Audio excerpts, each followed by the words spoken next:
መጾም ከባድ እየሆነ ነው። እንግዲህ እስከ 9 ሰዓት እኮ መጾም የሚችል ሰው እየጠፋ ነው። መጸለይ ከባድ እየሆነ ነው። ማስቀደስ ችግር እየሆነ ነው። እዚህ አካባቢ ብቻ እኮ በመቶ ሺዎች የሚቆጠሩ ሰዎች አሉ። ማስቀደስ ሁሉ አቅቶት ነው። እየቻለ አለመቻል የሚያበረታውን የሚያጠነክረውን የእግዚአብሔርን ጸጋ ማጣት ነው። ቅዳሜ ከመጠጥ ቤት ራሱን ጠብቆ እሁድ ማለዳ መጥቶ የሚያስቀድስ ብዙ ወንድ መጠጥ ቤት ነው እያደረ ያለ። ትላንትና እግዚአብሔር ካልሲ የቀየረለት፣ ትላንት ምንም የሌለው በባዶ ሜዳ በባዶ ኪስ የነበረው የእግዚአብሔር ኪሱን ሞልቶለት ቅዳሜ የአዲስ አበባ ባለሀብት ሁሉም ባይባልም እንኳን ሆቴል ቤት ነው ያለው። ይሄ ደግሞ ትልቅ ውርደትና ኪሳራ ነው። እኔ እኮ እግዚአብሔር መሐሪ ባይሆን ወገኖች ከሰማይ እንደው እሳት ይዘንብልን። እናንተ ለምኑ፣ ካልለመናችሁ ነፃ ፈቃዳችሁን ካልተጠቀማችሁ እግዚአብሔርም አይረዳችሁ። አንተ ፈቃደኛ ነው ወይ እግዚአብሔር እንዲረዳ?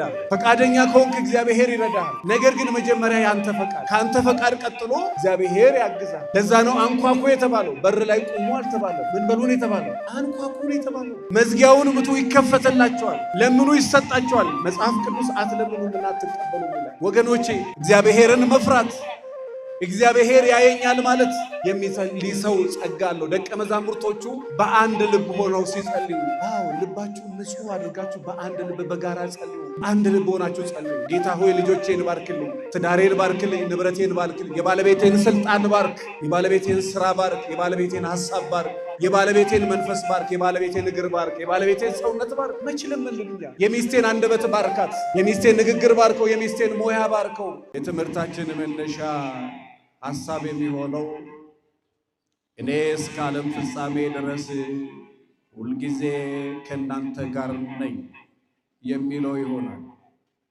የቅዱስ ማቴዎስ ወንጌል ምዕራፍ 28 ከቁጥር 19 በቅንፍ 20 ላይ የምናገኘው ኃይለ ቃል። ሁላችሁም ይሄንን ቃል ከኔ ጋር ትላችሁ እኔ እስከ ዓለም ፍጻሜ ድረስ ሁልጊዜ ከእናንተ ጋር ነኝ። እግዚአብሔር ከሁላችን ጋር ይሁን። ታዳጊ እግዚአብሔር የእስራኤል ቅዱስ እግዚአብሔር እንዲህ ይላል፣ እኔ የሚረባህን ነገር የማስተምር በምትሄድበት መንገድ የምመራ አምላክ እግዚአብሔር ነኝ። ታዳጊ የእስራኤል ቅዱስ እግዚአብሔር እንዲህ ይላል፣ እኔ የሚረባህን ነገር የማስተምር በምሄድበትም መንገድ የምመራ እኔ አምላክ እግዚአብሔር ነኝ።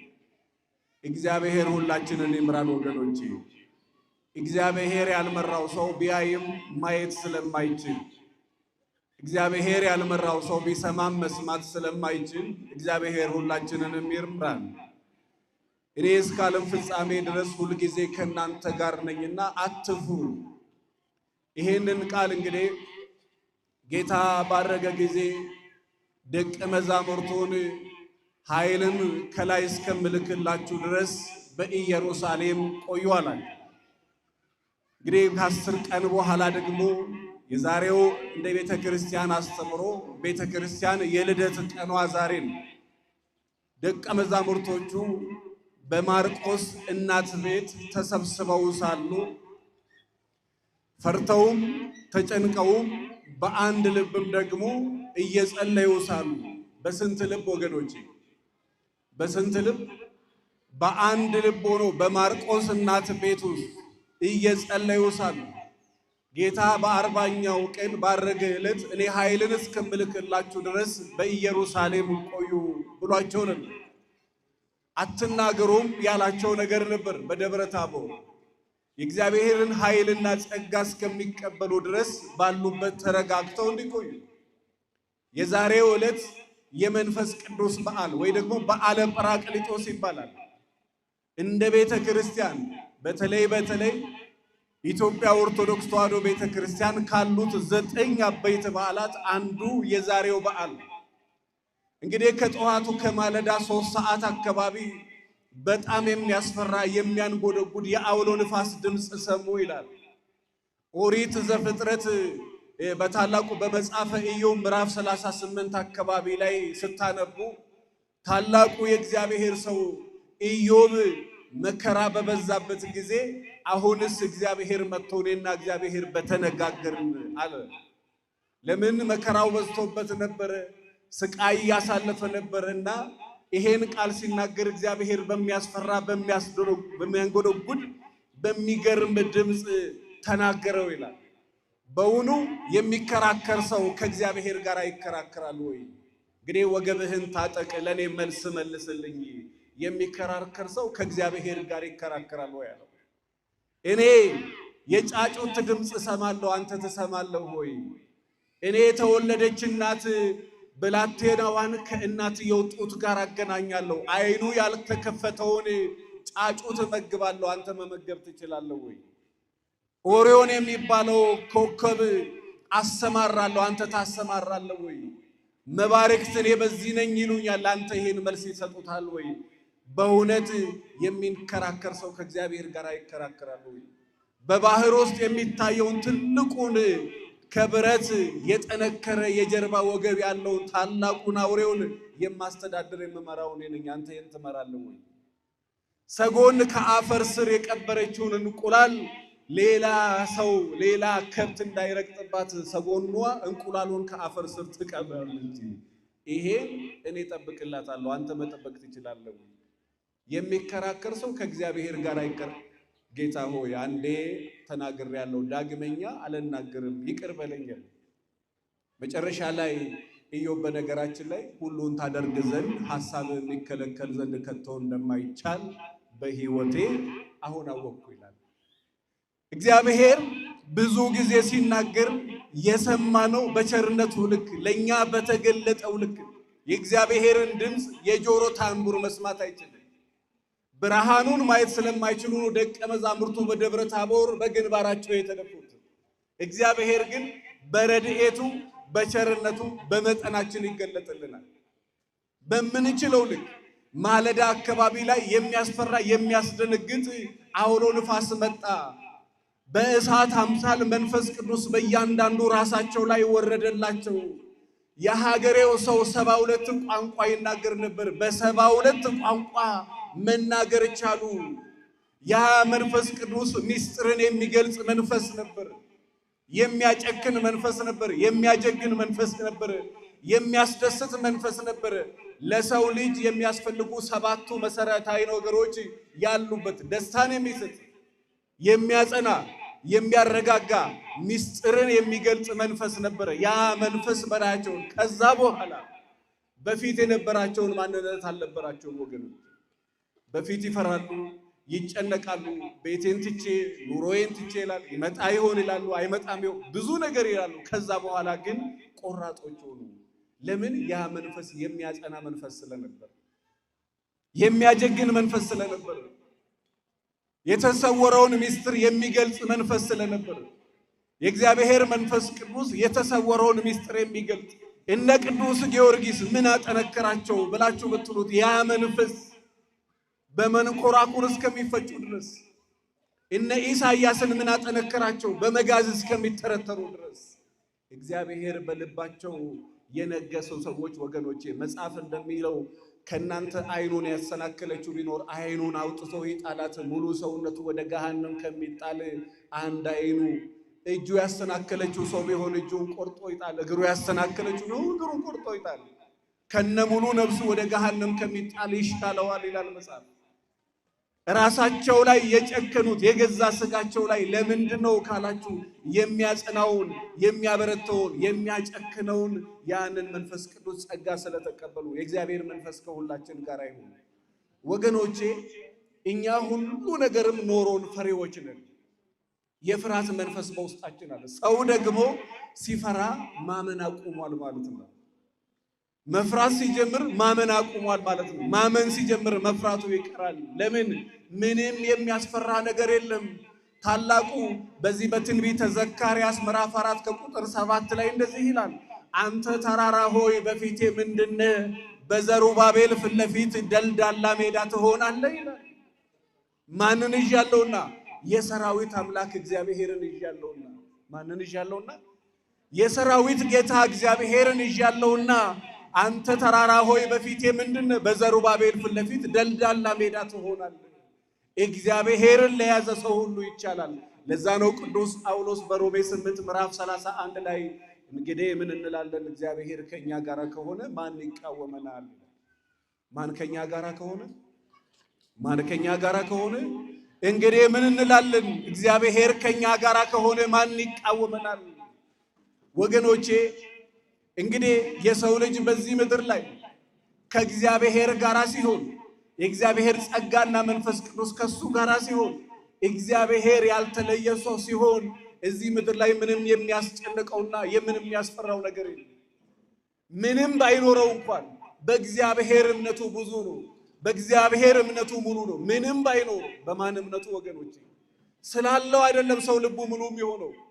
ያ ንዕማን የሚባለው የሰራዊት አለቃ እኮ ወደ እግዚአብሔር ሰው ወደ ነብዩ ዘንድ ሄዶ እባክን ብትወድስ ከለምጽ አንጻኝ ሲለው ወደ ባህር ግባ 7 ጊዜ ብቅ ጥልቅ በል ሲለው እሺ ብሎ ወደ ባህር ገብቶ ከለምጹ ሲነጻ በእውነት ያንተ አምላክ የተባረከ አምላክ ብሎ ነው የመሰከረው።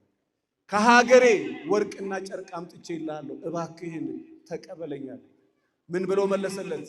በሕያው እግዚአብሔር እምላለሁ ያለኝ ይበቃኛል። ያለኝ ምን ይለኛል? እስኪ ተናገሩ። ያለኝ ይበቃኛል። የእግዚአብሔር ጸጋና ሰላም ከእርሱ ጋር የሆነው ሰው የሚያኖረው ያለው ነገር ሳይሆን እግዚአብሔር እንዳለው ያስባል። የሚያኖረን ያለን ነገር ሳይሆን እግዚአብሔር ነው። ማን ነው ወገኖች? ማን ነው? ባለው ልክ ሰው ሳይኖር ቀርቶ እናውቃለን። ገንዘብ እያላቸው መታከም ሳይችሉ የሞቱ ሰዎች እናውቃለን። ገንዘብ እያላቸው ሆስፒታል ሄደው መርፌ ለመወጋት አቅም ያጡ ሰዎች እናውቃለን። ገንዘብ እያላቸው መዳን ያልቻሉ ሰው ማዳን የሚችል እግዚአብሔር ብቻ ስለሆነ ማን ብቻ ስለሆነ ወገኖቼ የምንኖረው ባለን ልክ ሳይሆን እግዚአብሔር ባኖረን ልክ ነው። ማን ባኖረን ልክ ነው? እግዚአብሔር። በሕያው እግዚአብሔር እምላለሁ ያለኝ ይበቃኛል። ንብረት የለም፣ ቤት የለም፣ ትዳር የለም፣ ምንም ነገር የለም። ነገር ግን ልቡ በእግዚአብሔር የታመነ ሰው ነበር። በማን የታመነ ሰው? በእግዚአብሔር። ኃይልን ከላይ እስከምልክላችሁ ድረስ በኢየሩሳሌም ቆዩአል። እግዚአብሔር መንፈስ ቅዱስን ከላከላቸው በኋላ በጣም ብርቱዎች፣ በጣም ጨካኞች ሆኑ። እኛ ለምንድን ነው ፈሪዎች የሆነው? እኔ እስከ ዓለም ፍጻሜ ድረስ ከእናንተ ጋር ነኝ ካለ ሁልጊዜ እኔ እስከ ዓለም ፍጻሜ ድረስ በሥጋ ሁሉ ላባሽ ላይ መንፈሴን አኖራለሁ፣ እኔ ከእናንተ ጋር ነኝና አትፍሩ። በዚህ የዮሐንስ ወንጌል ደግሞ ምዕራፍ 14 ከቁጥር 18 ላይ ወላጆች እንደሌላቸው ልጆች አልተዋችሁም እንዳለ ሁልጊዜ አልተዋችሁም፣ ከእናንተ ጋር ነኝ፣ አትፍሩ፣ እኔ እግዚአብሔር እረኛዬ ነው እንዳለው ነቢዩ እኔ እረኛችሁ ነኝ ብሏል። ነገር ግን ለምንድን ነው የሰው ልጅ አሁንም ልቡ ቢጨነቀው? ለምንድን ነው አሁንም ልቡ የሚፈራው? ለምንድን ነው ገንዘብ ያለው ሰው መረጋጋት ያቃተው? ለምንድን ነው ሰው እያደገ ሲሄድ እምነቱ እየሞተ የሚሄደው? አንድ ምሳሌ ልንገራችሁ፣ ትምህርት ያጭር ወገኖቼ። ገንዘብ ሲኖር ሰው ልጅ እምነቱ እየሞተ ይመጣል። ለምን መሰላችሁ? በገንዘቡ መታከም ይችላል። በገንዘቡ ባለስልጣን ማናገር ይችላል። በገንዘቡ ብዙ ነገር ማድረግ ይችላል። ሁሉን ነገር ማድረግ ሲችል እምነቱ በራሱ ጊዜ እየሞተ ይመጣል። ለምን? እግዚአብሔር ላይ ያለው እምነት በራሱ ጊዜ እየቀጨጨ ይመጣል። ለምን? እምነት ካላሳደግከው በስተቀር ደቀ መዛሙርቶቹ ጌታ ሆይ እምነት ጨምርልን ብለው ለምነውታል።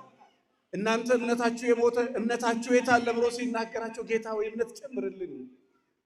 ሰው እየኖረው ሲሄድ ብዙ ነገር እያደረገ ሲሄድ ከፍ እያለ ሲመጣ ከእግዚአብሔር ጋር ያለውን ነገር እያሳደገ ካልሄደ በስተቀር እየሞተ በገንዘቡ እንደሚኖር በገንዘቡ እንደሚታከም ኢትዮጵያ ውስጥ መታከም ካቃተው ታይላንድ እና ካናዳ አውስትራሊያ ሄዶ መታከም እንደሚችል እንዳትሸወዱ። ታይላንድ ሄዶ ሬሳ የመጣ ሰዎች እናውቃለን። እዚህ የሚያድነው ማን ነው? እዛ የሚያድነው ማን ነው? ካናዳ ሄደው ሬሳቸው የመጣ ሰዎች እናውቃለን። ሀገራቸው ለመቀበር ያልበቁ ሰዎች እናውቃለን። ወገኖቼ እዚህ ድናለው እዛ ድናለው በስጋ ለባሽና ባለው ነገር የሚመካ የተረገመ ይሆን ይላል። የሚመካ ቢኖር በማን ይመካ ይላል? በማን ይመካ ይላል? የሚመካ ቢኖር በእግዚአብሔር ይመካ። ምድር ላይ ምንም ነገር የሚያስመካ አይደለም። የሚመካ ካለ ግን በሕያው እግዚአብሔር ይመካ። ይሄ የመንፈስ ቅዱስ ጸጋ ለምን ያስፈልገናል ብላችሁ ካላችሁ ወገኖቼ ለመጨከን እንግዲህ እስከ 9 ሰዓት እኮ መጾም የሚችል ሰው እየጠፋ ነው። መጾም ከባድ እየሆነ ነው። መጸለይ ከባድ እየሆነ ነው። ማስቀደስ ችግር እየሆነ ነው። እዚህ አካባቢ ብቻ እኮ በመቶ ሺዎች የሚቆጠሩ ሰዎች አሉ። ማስቀደስ ሁሉ አቅቶት ነው። እየቻለ አለመቻል የሚያበረታውን የሚያጠነክረውን የእግዚአብሔርን ጸጋ ማጣት ነው። እግዚአብሔር ጸጋ መንፈስ ቅዱስ ለሁላችን ይላክልን። እንደዛ ካልሆነ አንበረታም። እንደዛ ካልሆነ አንጸናም። በቤታችንም በትዳራችንም በድህነታችንም አንጸናም። እኔ ይገርመኛል። በተለይ ድሮ እናቶቻችን ብዙ ነገር ተሸክመው መጠጡን፣ ሱሱን፣ ድካሙን፣ ባህሪውን ብዙ ነገር ተሸክመው ይኖራሉ። የዛሬ ዘመን ሴት የዛሬ ዘመን ወንድ ምንም መሸከም አይችልም።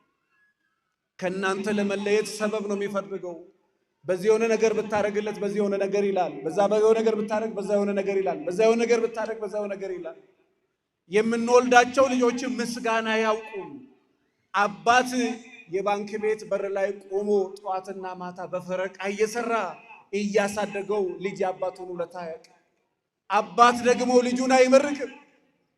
አባቶቼ ካላችሁ ግን ልጆቻችሁን መርቁ። ልክ ይስሐቅ ልጁ ያዕቆብን እንደመረቀው ልጁ ያዕቆብን ይስሐቅ ልጁ ያዕቆብን እንዲህ ብሎ መረቀው። እግዚአብሔር የሰማይ ጠል የምድርን በረከት የተትረፈረፈ እህልና የወይን ጠጅ ይስጥህ። ነገስታት ይገዙ፣ ህዝቦች አንገታቸውን ደፍተው ይገዙል። የወንድሞች ጌታ ሁን፣ የእናት ልጆች አንገታቸውን ደፍተው ይገዙል። የሚረግሙ የተረገሙ ይሁን፣ የሚባርኩ የተባረኩ ይሁን ብሎ መረቀው ይላል። እናቶች ልጆቻችሁን መርቁ። አባቶች እንደ አባት ሆኑ፣ ልጆቻችሁን መርቁ። ልጆች ደግሞ የልጅ ባህሪ ይኑራችሁ። ወገኖቼ ዛሬ እንዲወዷችሁ ሳይሆን ኬክ የምታስልሱት ዛሬ ቢጠላችሁም ነገ ለህይወታቸው የሚጠቅመው። ልጆችም እንደ ልጅ ሁኑ። አንድ ልጅ እንደ ልጅ የምትሳመው እንደ ልጅ የምትታቀፈው የልጅ ባህሪ ሲኖራት። የልጅ ባህሪ የሌላትን ማንም አያቅፋት፣ ማንም አይስማት። ነገ አንቺ በህይወተ ስጋ ብታርፊና ብትሞቺ ማንም አያሳድጋትም። ምክንያቱም የልጅ ባህሪ የላትም ልጅሽ። ለምን? እንደ ልጅ ባህሪ እንዲኖራት አድርገሽ አላሳደግሽም። እኛ ደግሞ ለልጆቻችን ስነ ምግባር ከማስተማር መጀመሪያኛ ስነ ምግባር አለን ወይ? በዚህ በኩል እግዚአብሔር ሆይ ሰላም እፈልጋለሁ ሰላም ስጠኝ ብሎ የለመነ ሰው በዚህ በኩል ሚስቱን ከከሰሰ ሰላም አይፈልግም ማለት ነው። ሰላም የሚፈልግ ሰው ለሚስቱ ሰላም ይሰጣል። ሰላም የሚፈልግ ባል ለሚስቱ ሰላም ይሰጣታል። ሰላም የምትፈልግ ሴት ለባለቤቷ ሰላም ትሰጣለች። ቤታቸው የመከባበር ቤት ነው። ችግርም ቢኖር ወደ ፍርድ ቤት አይሄዱም። ፍርድ ቤት ችግር አይፈታም። ምን አይፈታም? ምን አይፈታም? ተናገሩ። ችግር ይፈታል? አይፈታም። ለመፋታት ነው ሰው ፍርድ ቤት የሚሄደው። ነገር ግን ፍላጎቱ ካላቸው ጌታ ሆይ ከባለቤቴ ጋር አጽናኝ ብለሽ ለምን እስኪ በሉ እስኪ ከባለቤቴ ጋር ምን በለኝ። ግማሾቻችሁ መሯቸዋል መሰለኝ አትናገሩ ነው አላገባችሁም። ከባለቤቴ ጋር አጽናኝ በይ እስኪ ተናገሪ፣ ግድ የለሽም። አዎ እግዚአብሔር ያጽናሽ። ከሚስቴ ጋር አጽናኝ በል እስኪ። አዳማ ነው የት ነው እንደዚህ አይነት ትምህርት ሳስተምር ከየትኛው ጋር አለ? እንደ ቤተ ክርስቲያን ስርዓት እንግዲህ ለአንድ ወንድ ቅዱስ ጳውሎስ አንድ ወንድ አንድ ሴት ትኑረው፣ አንድ ሚስት። ለአንድ ሴትም ስንት ወንድ ይኑራት? አንድ ወንድ ይኑራት። ከጋብቻ በፊት ደግሞ ምንም ንክኪ ቢቻላችሁ ቅዱስ ጳውሎስ እንደኔ ኑሩ፣ ንጽህናችሁን፣ ድንግልናችሁን፣ ክብራችሁን ጠብቆ እባካችሁን የ17 ዓመት የ18 ዓመት የ20 የ25 ዓመት ልጅ ያላችሁ ሰዎች ያው እግዚአብሔር ምስክሬ ነው፣ ብትጠላሽም ስነ ስርዓትሽን ያዢ፣ ክብርሽን ጠብቂ በሏት። ልጆች በ16 ዓመታቸው ፋርማሲ ሄዳችሁ አንዳንድ ነገር ካጠናችሁ የወሊድ መከላከያ ይቅማሉ። መኝታ ቤታቸው ላይ በዝሙት ፊልም እየሞቱ ነው። የ16 ዓመት የ17 ዓመት ህፃናት ያላችሁ፣ የ20 ዓመት ያላገባችሁ ጎረምሳ ሴት ካላችሁ ምከሩ፣ ተቆጡ። ዛሬ ኢትዮጵያ ውስጥ ትላንትና የነበረው በወር በቀን 2900 ውርጃ ነበር። አሁን ወደ 4000 ተጠግቷል። በአንድ ወር ነው የሚነግራችሁ። ሆስፒታል ውስጥ በመድኃኒትና በማስወረጃ ጽንስ ግማሹ ደግሞ ባለትዳር ሆኖ፣ ግማሹ ደግሞ በቁርባን ተጋብቶ። እኔ እኮ እግዚአብሔር መሐሪ ባይሆን ወገኖቼ ከሰማይ እንደው እሳት ይዘንብ ነበር። አሁንም ግን ከሰማይ ዝናብ ብቻ የሚዘንብ እንዳይመስላችሁ፣ እሳትም ይዘንባል። ስለዚህ ልጆቻችሁን መከሩ፣ ልጆችም ተመከሩ፣ በእናቶቻችሁ በአባቶቻችሁ። አባቶችም ልጆቻችሁን መከሩ፣ እናቶችም ደግሞ ልጆቻችሁን ለመምከር። እኔ እንደው ልጆቻችን በስነ ስርዓት እንዲያድጉ እንፈልጋለን ብሎ ሊማከሩ የመጡ ሰዎች ነበሩ። እናንተ ስነ ስርዓት አላችሁ ወይ? ትደማመጣላችሁ ወይ? ትከባበራላችሁ ወይ? ቅዳሜ ከመጠጥ ቤት ራሱን ጠብቆ እሁድ ማለዳ መጥቶ የሚያስቀድስ። እኔ በእውነት እናንተን ራሱ በማየቴ እግዚአብሔር ይባርካችሁ። ብዙ ወንድ መጠጥ ቤት ነው እያደረ ያለው። ትላንትና እግዚአብሔር ካልሲ የቀየረለት፣ ትላንት ምንም የሌለው በባዶ ሜዳ በባዶ ኪስ የነበረው እግዚአብሔር ኪሱን ሞልቶለት ቅዳሜ ቅዳሜ የአዲስ አበባ ባለ ሀብት ሁሉም ባይባልም እንኳን ሆቴል ቤት ነው የሚያድሩት። ይሄ ደግሞ ትልቅ ውርደትና ኪሳራ ነው። እግዚአብሔር ይማረን ወገኖቼ። አዎ ሴቶች ባሎቻችሁን መከሩ፣ ባሎችም ደግሞ ተመከሩ፣ አባቶችም ተመከሩ፣ ወንድሞችም ተመከሩ። እናንተ እነሱን ካላጸናችሁ፣ እነሱ እናንተን ካላጸናችሁ፣ ሁለታችሁ መካከል የመከባበር የመደማመጥ የመተሳሰብ የሰላም ነገር ከሌለ ሰላሙ መንፈስ ቅዱስ የሚያጸናው መንፈስ ቅዱስ የሚያበረታው መንፈስ ቅዱስ ቤታችሁ እንዴት ይገባል? ቤታችሁ እንዴት ይገባል? ቤታችሁ ሰላም ከሌለ የሰላሙን ጌታ እባክህን ወደ ቤቴ ግባ በሉት። እናንተ ለምኑ፣ ካልለመናችሁ ነፃ ፈቃዳችሁን ካልተጠቀማችሁ እግዚአብሔርም አይረዳችሁ። እግዚአብሔርም ለመርዳት ወገኖቼ ቢላ እንደዚህ የያዘ ሰው፣ ቢላ በእጁ እንደዚህ የያዘ ሰው መጀመሪያ ለማስለቀቅ የሰውየው ፈቃድ ያስፈልጋል? ያስፈልጋል። ቢላውን ወደዚህ የምትጎትቱ ሰውየውን ያርደዋል። ወደዚህ የምትጎትቱ እጁን ይገነጥላል። መጀመሪያ የማን ፈቃድ ያስፈልጋል? የማን? የባለቤት ፈቃድ። አንተ ፈቃደኛ ነው ወይ እግዚአብሔር እንዲረዳ? ፈቃደኛ ከሆንክ እግዚአብሔር ይረዳሃል። ነገር ግን መጀመሪያ ያንተ ፈቃድ፣ ካንተ ፈቃድ ቀጥሎ እግዚአብሔር ያግዛል። ለዛ ነው አንኳኩ የተባለው። በር ላይ ቁሙ አልተባለም። ምን በሉ ነው የተባለው? አንኳኩ ነው የተባለው። መዝጊያውን ምቱ ይከፈተላችኋል፣ ለምኑ ይሰጣችኋል። መጽሐፍ ቅዱስ አትለምኑምና አትቀበሉም ይላል። በእውነት ትዳር ያላችሁ ሰዎች እግዚአብሔር ትዳራችሁን የሰላም ትዳር ያደርግላችሁ፣ የመከባበር የመተሳሰብ ትዳር ያደርግላችሁ። ዮሐንስ አፈወርቅ፣ ቅዱስ ዮሐንስ አፈወርቅ ትንሿ ቤተ ክርስቲያን ትዳር ናት ይላል።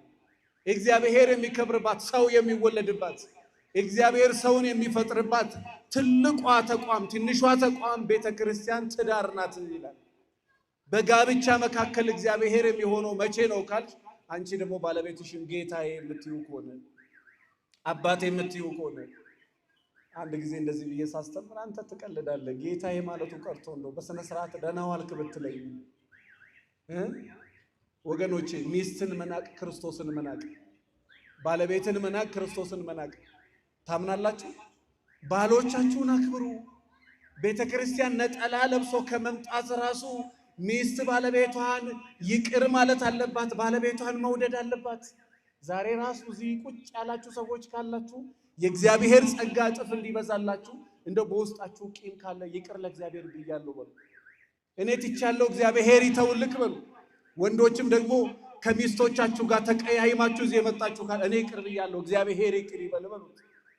ምክንያቱም ቂም አዝሎ፣ ተንኮል አዝሎ፣ ነገር አዝሎ፣ ተኮራርፎ፣ መኝታ ለይቶ፣ አልጋ ለይቶ እንደ ባልና እንደ ሚስት ሳይተያዩ እየተናናቁ የአብርሃምና የሳራ ትዳር በዛ ዘመን መከራ ነበር፣ መከራ ነበር። የሚበሉት እስከ ማጣት፣ ብዙ ችግር ውስጥ እስከ ማለፍ ድረስ። ግን ባለቤቷን ጌታዬ ትለው ነበር። እስኪ ጌታዬ በይ ኮስተር አለች። ይባላል አይባልም? ከእግዚአብሔር በታች ያሉ ጌቶች አሉን እኮ። አለቆቻችን ጌቶቻችን ናቸው። መሪዎቻችን ጌቶቻችን ናቸው። ባሎቻችን ጌቶቻችን ናቸው። ይቻላል አይቻልም? እናቴ መቤቴ ሚስትን ማለት ይቻላል አይቻልም? ወጣ ያለ ትምህርት ነው የሚመስለው። ዝም አላችሁ። እንግዳ ትምህርት አይደለም። ሚስትን ማክበር ማንን ማክበር ነው? ሚስትን እናቴ መቤቴ ማለት ይቻላል አይቻልም? ይቻላል አይቻልም? አዎ። ባልን ጌታዬ አባቴ ማለት ይቻላል አይቻልም? ጎንበስ ብሎ እግር ማጠብ ይቻላል አይቻልም? እስኪ የባሌን እግር አጥባለሁ የምትል መጽሐፍ የሚሸልማት እስቲ እግር እንዳለው ራሱ የምታውቅ እግር ራሱ እንዳለው ታውቂያለሽ? እግር ማጠብ ብርቅ ሆኖ በዚህ ዘመን ላይ እባክሽን እግሩን እጠቢ ይባላል። አንቺ እግር እንዳለው ራሱ ታውቂያለሽ? በዚህ ሁሉ 20 ዓመት አንዴ እኔ እናት ነችና እዚህ ወለንጭት ቤት ሀገር ሳስተምር ባለፈው በቀደም አንተ ስታወራ ነው የሰማሁትና በትዳር 19 ዓመት ኖረናል። አንድ ቀን እግሩን አጥቤ አላውቅም። ምን እንደሆንኩ አላውቅም አለች። እንደው ቢሞት ምን ትያለሽ?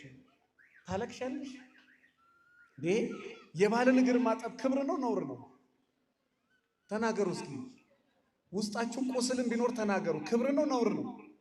አዎ ሚስትን እንደ ሚስትነቷ ማክበር መውደድ፣ በተለይ ደግሞ ሚስትን ማገልገል ጎንበስ ማለት ሚስትን ማገዝ ክብር ነው ነውር ነው? ክብር ነው ነውር ነው? አዎ ይህን ትምህርት በነገራችን ላይ ላለፉት 100 ዓመታት ቤተክርስቲያን በደንብ አላስተማረችው። ለዛ ነው እንደ እንግዳ ሰው ደንግጦ የሚሰማው። እውነታው ግን እሱ ነው። ቤተክርስቲያን ተዋደዱ ትላለች፣ ተከባበሩ ትላለች። ክርስቶስ የሰማይና የምድር ጌታ ጎንበስ ብሎ የደቀ መዛሙርቱን እግር አጠበ ይላል። የማንን እግር ታዲያ? አንተ ማን? አንተ? አንቺ ማንሽ? የሰማይና የምድር ጌታ እግዚአብሔር ጎንበስ ብሎ የደቀ መዛሙርቱን እግር ካጠበ፣ እንደውም ቅዱስ ጴጥሮስ ልጠብ ሲለው አታጠበኝም፣ ልጠብ አታጠበኝም። እንግዲህ እኔ ካላጠብኩ አንተ አትነጣም። በቃ እንደዛ ከሆነ ሙሉ ሰውነቴን እጠበኝ። እግዚአብሔር ይጠበን ወገኖች። የባሎቻችሁን እግር እጠቡ። የነሱ ክፋትና ተንኮል ላለ ብድራትን የሚከፍል ማን ነው? ብድራትን የሚከፍል እግዚአብሔር ነው። የሚያጸናው የእግዚአብሔር መንፈስ እንዲያጸናችሁ በጋራ ደግሞ ጸልዩ። የዚህን ዘመን መከራ ማለፍ የሚቻለው በባልና በሚስት መካከል በጋራ ጸሎት ሲኖር ነው። እግዚአብሔር መንፈስ ቅዱስ ጸጋ ሲኖር ነው። የማይታየውን ነገር ማየት ሲቻል ነው። ትዕግስት ሲኖር ነው። መቻል ሲኖር ነው። እኔ ይገርሙኛል እናቶቻችን 9 ልጅ ወልደው 9 ልጅ ለሀገር፣ ለዲፕሎማት፣ ለቤተ ክርስቲያን፣ ለቤተ ክህነት፣ ለጳጳሳት 9 ልጅ ወልደው ለሀገር አፍርተው ባሎቻቸው ረዘመ ሳይሉ፣ አጠረ ሳይሉ፣ ነጣ ሳይሉ፣ ጠቆረ ሳይሉ ረጅም ዓመት አብረው ይኖራሉ። ለምን? ለዛ ሰው ማድረግ እንጂ እነሱ እንደዚህ ያድርግልኝ አይሉ። የዚህ ዘመን ሰው ደግሞ ምንም ብታረጉለት ተመስገን አያውቅም። ለምን? ይሄ ዘመን የመጨረሻው ዘመን ነው። ሁለተኛ ጢሞቴዎስ ምዕራፍ 3 ከቁጥር 1 ላይ እንደዚህ ይላል፣ በመጨረሻው ዘመን የሚያስጨንቅ ጊዜ እንደሚመጣ ይሄን ወቁ፣ ሰዎች ራሳቸውን የሚወዱ ይሆናሉና። ምን የሚወዱ? ራሳቸውን የሚወዱ። ሰው ይወዳሉ አይልም፣ ራሳቸውን ይወዳሉ። አልተንከባከብከኝም፣ አላዳመጥከኝም፣ ጊዜ አልሰጠኝም፣ ፍቅር አልሰጠኝም፣ ብር አልሰጠኝም፣ መኪና አልሰጠኝም፣ ወንዱም ጊዜ አልሰጠኝም፣ አታከብሪኝም፣ አትወልኝም። ለሷ ብሎ ተናግሮ አያውቅም፣ ለራሱ ነው የሚናገረው። ለሱ ብላ ተናግራ አታውቅም፣ ለራሷ ነው የምትናገረው። ወገኖቼ ቤታችሁ ደግሞ የሰላም ቤት እግዚአብሔር መንፈስ ቅዱስ የገባበት ቤት እንዲሆን ከፈለጋችሁ የመጀመሪያና መጨረሻው 3 ነገር ልንገራችሁና ትምህርቴን ልጨርስ። መጀመሪያ እግዚአብሔርን መፍራት ነው። እስኪ በሉልኝ፣ ማንን መፍራት ነው? እግዚአብሔርን መፍራት። ትዳር የእግዚአብሔር ስጦታ ነው። እግዚአብሔር የሰጠህን ነገር አክብረ መኖር ከፈለክ መጀመሪያ እግዚአብሔር እንደ እግዚአብሔርነቱ መጠን ማክበር፣ እግዚአብሔርን መፍራት። እግዚአብሔር ያየኛል ማለት ለትዳር መታመን፣ ስልክ ላይ ያለውን ኮተት ካለ ንጹህ ማድረግ። በትዳራችሁ ላይ የምትማግጡ ሰዎች ካላችሁ የክርስቶስን ኪዳን ነው እያፈረሳችሁ ያላችሁት። ስለዚህ አንድ ቀን መፍረሳችሁ አይቀርም። መስቀል ጨብጦ መጽሐፍ ቅዱስ ይዞ እኔ ምንም ማድረግ ያላቅም ብሎ ሚስቱ ላይ ማግጦ ንስሐ አባቱ ፊት ለፊት ይምላል። እግዚአብሔር እንደማያይ ዝም ይላል፣ እንደማይሰማም ይታገሳል። ጆሮን የፈጠረ አይሰማም፣ ዓይንን የፈጠረ አያይም እንደሚል መጽሐፍ ጠበቀና ከዛን እንደለመደው እዚህ ሲል ጎበዝ ሴት አጋጠመችው። ቆሜ ርቀር ነው በ40 ዓመት የዘር መተካት አለብኝ ብላ እዛ ሲል አንድ ሴት ጋር ተገናኘ። ያቺ ሴት ልጅ ወለደች። መጽሐፍ ቅዱስ ይዞ መስቀል ይዞ የማለ ሰው፣ የሚታወቅ ትልቅ ቦታ ላይ ያለ ሰው፣ የማይሰወር ምስጢር ያለው ሰው። ከዛ በኋላ እንደው ባክህን ላንተ ስምም ስል ከዚህ ሀገር ወደ ሌላ ሀገር ጠፍቼ ልጄን አሳድጋለሁ፣ ክርስትና ናና ልጅ እግዚአብሔር ያሳድግልሽ በለኝ፣ በቃ ወልጃለሁ ትሏለች። እሺ ብሎ የክርስትና ቀን ደግሞ ድጋሜ ይሄዳል። የዛ ቀን ሁለተኛ ልጅ ተረገዘ። መጽሐፍ ቅዱሱ ይዞ የማለው ሰው እግዚአብሔር ሲያዋርደው በአደባባይ እኔ አልማግጥም ከማንም ጋር አላወራም ያለው ሰው እግዚአብሔር ከሁለት ልጅ ጋር። ወገኖቼ ከሰው ቢደበቅ ከእግዚአብሔር መደበቅ ይቻላል? ይቻላል? አው ከሚስቴ ደበቅኩኝ ብሎ ካርታ ፕላን ያለው ቤት ገዝቶ በኮሪደሩ ፈርሶ 100 ሚሊዮን ብር ገደል ገብቶበት ያውቃል። ከሚስቶቻችሁ ንብረት አትደብቁ ወገኖች። የእናንተን ለሰው አትስጡ፣ ምናልባት የሰው ግን አትመኑ። እግዚአብሔር የኔን ባርክልኝ በሉት። ከባረከ እናንተን ባርኮ ይስጣችሁ። የሰው ነገር አትመኑ። ለምን? የእናንተን ብዙ ነገር ይዞ ይሄዳል። ከሚስቶቻችሁ ንብረት አትደብቁ። ከባልሽ አትደብቂ። ለባለቤትሽ ግልጹኝ። ከባለቤትሽ ጀርባ ብታወሪ ዮሴፍ እኮ የተመኘችው የንጉስ ሚስት ናት። የትልቅ ንጉስ ሚስት ወድጄሃለሁ ፈቅጄሃለሁ አለችው። የለም ንጉስ በብዙ ነገር ሾሞኛል፣ ባንቺ ላይ አልሾመኝም። ሰራተኞቹን አስወጣችና አሁን እኔ እናንተን ያለነው ማንም አያየንም። እኔ እኮ ሰው አይደለም የምፈራው፣ ጨለማ የማይጋረደው መጋረጃ የማይጋረደው የሰማይ አባቴ እግዚአብሔርን ነው የምፈራው አላት። እግዚአብሔር በባዕድ ሀገር ከንጉስ እኩል እንዲከበረው ያደረገው ሰው ዮሴፍ ከምን ይመስላችኋል? ከታማኝነት ለእግዚአብሔር ስለታመነ ለሰውም ስለታመነ። ወገኖቼ ለሚስቶቻችሁ ታመኑ። እሺ በሉ፣ እሺ በሉ። አዎ ለባሎቻችሁ ታመኑ፣ ለሚስቶቻችሁ ታመኑ፣ ለጌቶቻችሁ ታመኑ፣ ለመሪዎቻችሁ ታመኑ። ይሄ የመጽሐፍ ቅዱስ ሐሳብ። መጽሐፍ ቅዱስ እንግዲህ ግማሽ ግማሹን ካልተቀበልን በስተቀር ለጌቶቻችሁ ተገዙ ይላል፣ ለባሎቻችሁ ተገዙ ይላል፣ ለሚስቶቻችሁ ተገዙ ይላል። ሁለተኛው የመጀመሪያው እግዚአብሔርን መፍራት፣ ሁለተኛው ቤት የሚጸናው በጸሎት ነው። የሚጸልይ ሰው ጸጋ አለው። ደቀ መዛሙርቶቹ በአንድ ልብ ሆነው ሲጸልዩ በስንት ልብ? በስንት ልብ? አዎ ልባችሁን ንጹህ አድርጋችሁ በአንድ ልብ በጋራ ጸልዩ። መጽሐፍ ቅዱስ አትለምኑምና አትቀበሉም ይላል። በአንድ ልብ ሆናችሁ ጸልዩ። ጌታ ሆይ ልጆቼን ባርክልኝ፣ ትዳሬን ባርክልኝ፣ ንብረቴን ባርክልኝ፣ የባለቤቴን ስልጣን ባርክ፣ የባለቤቴን ስራ ባርክ፣ የባለቤቴን ሐሳብ ባርክ፣ የባለቤቴን መንፈስ ባርክ፣ የባለቤቴን እግር ባርክ፣ የባለቤቴን ሰውነት ባርክ። መች ለምንልኛ? የሚስቴን አንደበት ባርካት፣ የሚስቴን ንግግር ባርከው፣ የሚስቴን ሞያ ባርከው። እጇ ካልተባረከ ሁለቱ ጨው ካለው ሁለቱ ጨው የለው። ያ የፈረደበት ፍትፍት አብኩታ አብኩታ አብኩታ ተለቃለች። በታይፎር ታይፈስ ትሞታለች። የሆነ ቦታ ሄጄ ሳስተምር እባክህን ስለ ምግብ በደንብ ስለ ምግብ ንጽህና በደንብ አስተምር አለ። ምን ነው ስለው ሚስቴ ዘጋለችና በታይፎር ታይፈስ ልሞትልህ ነው አለኝ። በቃ ብረድስቱ 15 ዓመት ታጥቦ አያውቅም። እዛው ለቅለቅ አርጋ እዛው ላይ ለቅለቅ አርጋ እዛው ላይ ለቅለቅ አርጋ እዛው ላይ እና ሁሌ መርፌ ከኋላ ከፊት እንደተወጋው ነው። እባክህ ሚስቴ ዘጋለችና ስለ ንጽህና በቃ ታቦካለች አለ። አንዳንዶቻችሁ ራሳችሁ ስለምታውቁ ትስቃላችሁ። እግዚአብሔር ይማረው።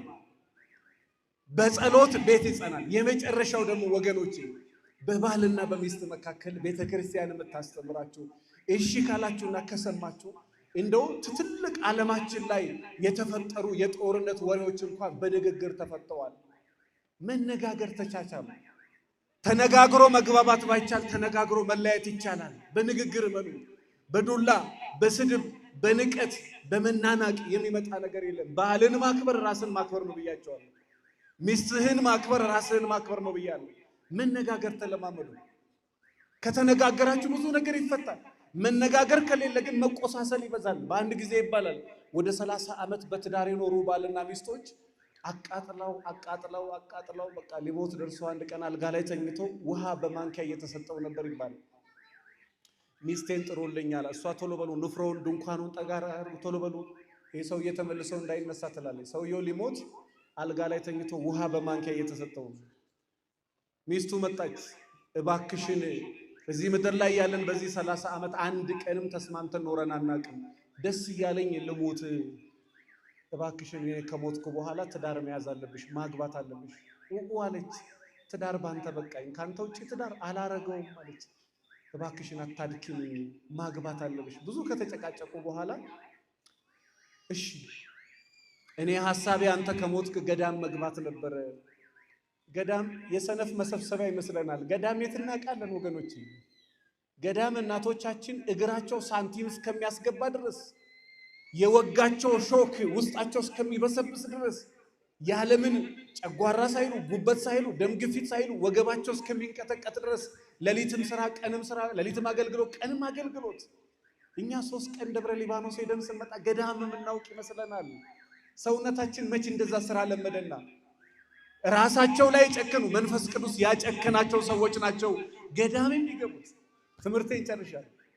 ከዛ በኋላ እንደው ደስ እያለኝ ልሞት እባክሽን እሺ በይ አግቢ። እሺ አገባለሁ። እኔ ከሞትኩ ግን ባልየውን አንቺ ነው እኔ ነኝ የምመርጥልሽ። እንዴ ማግባቱን ላግባ፣ ለምንድን ነው አንተ ባል የምትመርጥልኝ? ግድ የለሽም ደስ ብሎኝ ልሞት። እሺ በይ እሺ ምረጥልኝ። ከዚህ ከኛ ቤት በታች አቶ በቀለ እዚህ ካለ ደግሞ ይቅርታ እሺ። ለምሳሌ አቶ በቀለ የሚባለውን ይሄ ያንተ ጠላት ያንተን ጠላት በቀለ የሚባለውን አላገባም። እንደውም አንተ ከሞት ያሰብኩት እዚህ አዲስ መሬት የገዛ ሰው እያለ እዛ አካባቢ ዘይት ቤት ያለው አለ፣ እዚህ ደግሞ አዲስ ተከራይ አለ፣ እዛ ደግሞ አንድ የፈታ ሰው አለ። አንተ ከሞትክ እንደውም እሱን ነበር ያሰብኩት። ለምንድን ነው ጠላትህን እንዳገባ የፈለግከው? እንደኔ አቃጥለሽ እንድትገይልኝ ፈልጌ ነው አላት ይባላል። ወገኖቼ እግዚአብሔር እንደዚህ ለመቆሳሰል ሳይሆን ተሳስበን ተነጋግረን የእግዚአብሔርን መንግስት በጋራ እንድንወርስ ነው ጋብቻን ያስቀመጠልን። ታውቃላችሁ ከገዳም እንደመጣ ጌታ ወደ ዶኪማስ ሰርግ ቤት ነው ሄደው ጋብቻቸውን ሊባርክላቸው። ስለዚህ ያ የሰላም ጌታ የፍቅር ጌታ በቤታችሁ ገብቶ የባርክላችሁ ዘንድ ጋብቻችሁን ከፈለጋችሁ እግዚአብሔር የነገሰበት ትዳር፣ መደማመጥ ያለበት ትዳር፣ መተሳሰብ ያለበት ትዳር፣ የሰላም ትዳር ቤታችሁ እንዲሆን መጀመሪያ እግዚአብሔርን ማስገባት፣ ከዛ በኋላ መጸለይ፣ ከዛ በኋላ እኔ እናንተን ይሄ ነገር ሊያግባባን ይችላል ብላችሁ ቅድመ መከላከል ስራ መስራት። ከዛ ደግሞ ሴቶቻችን እባካችሁን ሁልጊዜ ነግራችኋለሁ፣ መጽሐፈ ምሳሌ ምዕራፍ 31ን ገብተሽ አንብቢ። እስኪ ከሴቶች ልጠይቃ አንብቤ ያለው መጽሐፈ ምሳሌ ምዕራፍ 31ን የምትይ ታዲያ እንዴት ነው ሴት የምትሆኙ? አንድ ሰው ለታሪክ ከዛ ጋር አንድ ሰው ተገኘ። አይሽ ወንዶቹ እጃቸውን አውጥተዋል። አንድ ሁለት ሶስት ሰው አንተ ብቻን ብታነብ ምን ዋጋ አለው? እሷ ካላነበበች መጽሐፈ ምሳሌ ያዙ። መጽሐፈ ምሳሌ በሉ ያዙ። መጽሐፈ ምሳሌ ምዕራፍ 31 ከቁጥር 10 ጀምሮ ገብታችሁ አንብቡ። ልባሟን ሴት ማን ሊያገኛት ይችላል? ባሏን ባል የምታረገው ሴት ናት። እሷ ሴት ከሆነች እሱ ባል ይሆናል። ማልዳ ትነሳለች፣ ለሰራተኞቿ ለባለቤቶቿ ምግብ ታዘጋጃለች፣ ቀለቦቿን ከሩቅ ትሰበስባለች፣ መፍተል በሚችሉ እጆቿ ትፈትላለች ይላል። ልባም ሴት በጣም አስተዋይ፣ እግዚአብሔር የሚወዳት በእግዚአብሔር የተወደደች እግዚአብሔርን የምትፈራ ሴት የተመሰገነች ናት ይላል መጽሐፍ መጨረሻ ላይ። ከዚህ በላይ አላስረዝምባችሁም፣ ከሰዓትም እዚሁ ስልጠና ስላለ በጣም ነው የማመሰግነው። እግዚአብሔር ይጠብቃችሁ። እኔ እስከ ዓለም ፍጻሜ ድረስ ከእናንተ ጋር ነኝና አትፍሩ። እግዚአብሔር ይጠብቃችሁ፣ እግዚአብሔር ይጠብቅልን። ወስብሐት ለእግዚአብሔር።